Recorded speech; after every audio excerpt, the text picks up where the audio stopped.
Serial धूम से धूम तक के आने वाले अपकमिंग ट्रैक में हो रहा है बहुत बड़ा बवंडर सिमरन और नील की शादी को लेकर, क्योंकि यहाँ पे सब कुछ बर्बाद हो चुका है। रजनी मानने को तैयार नहीं है। रजनी को लगता है कि नील का कोई भी नहीं है, उसका कोई बैकग्राउंड नहीं है, लेकिन यहाँ पे आर्यवर्धन उसका बड़ा भाई बनता है, उसके नाम पे प्रॉपर्टी भी कर देता है। लेकिन तो भी रजनी टस से मस नहीं होती।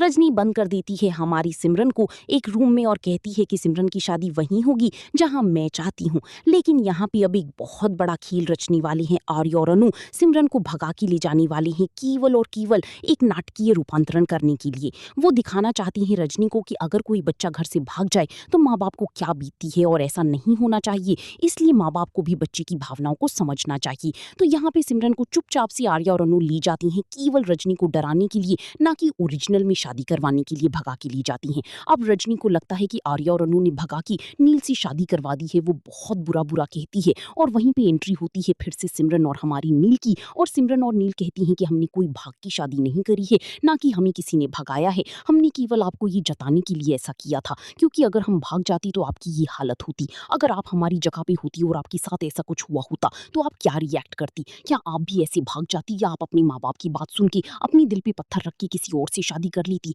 यहाँ पे हमारी रजनी चुप हो जाती है, स्तब्ध हो जाती है, क्योंकि उसके साथ जो जीवन में प्यार के नाम पे धोखा हुआ है, वो अपनी धोखे को लेकर अपनी बेटी के साथ जो भी कर रही है वो बहुत बुरा कर रही है। अब आने वाली अपकमिंग ट्रैक में रजनी को फाइनली समझ में आ जाएगा सब कुछ, और फाइनली अब वो रेडी होने वाली है सिमरन और नील की शादी के लिए। तो आर्या और अनु की शादी के साथ साथ अब सिमरन और नील की शादी भी तत्काल होने वाली है। अब सब कुछ सही होने वाला है, इसीलिए शहनाइयां गूंजने वाली है। आर्या और अनु की शादी के लिए एंगेजमेंट का दौर शुरू होने वाला है। आर्या की घर की सगाइयों की शहनाइयां और अनु की चांदनी चौक में सब कुछ बढ़िया तरीके से होने वाला है। जहाँ पे अब सब कुछ अच्छा हो चुका है, सब कुछ ठीक हो चुका है। अब मीरा फिर से अपनी टांग अड़ाती हुई सीरियल में नजर आने वाली है। मीरा चाहती ही नहीं थी कि आर्या और अनु की शादी हो, लेकिन जैसे ही उसे खबर मिलती है कि सब कुछ ठीक हो गया है और अब आर्या और अनु की शादी हो रही है, उसने फिर से कुछ नया ढरना शुरू कर दिया है कि वो कुछ ना कुछ करके आर्या और अनु की शादी को रोकी। वो जलंधर से मिलती है और जलंधर से कहती है कि तुम कुछ भी नहीं कर पाए, लेकिन अब मुझे ही कुछ करना होगा इन दोनों की शादी को रोकने के लिए। लेकिन फिर से अब मीरा एक नेगेटिव कैरेक्टर में दिखने वाली है।